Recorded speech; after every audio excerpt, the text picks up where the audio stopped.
I am showing you how I rig up shrimp and sand fleas. It's one of the things I'm showing you.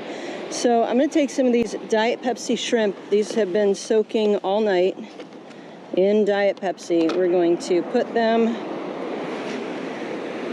I took the heads and the tails off just because I'd be doing that anyways, and that saves me some time, but we're just going to thread these on the hook.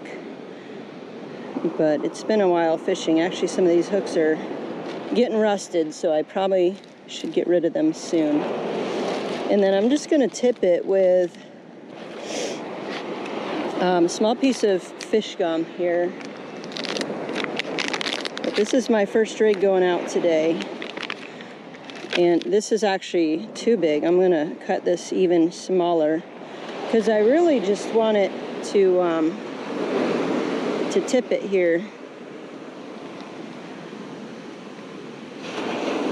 So that shrimp doesn't fall off too easily, but I don't want to pack this hook out so much that the fish can't get hooked up on there. So I'm only going to use half of this shrimp. Kind of rip the other half off.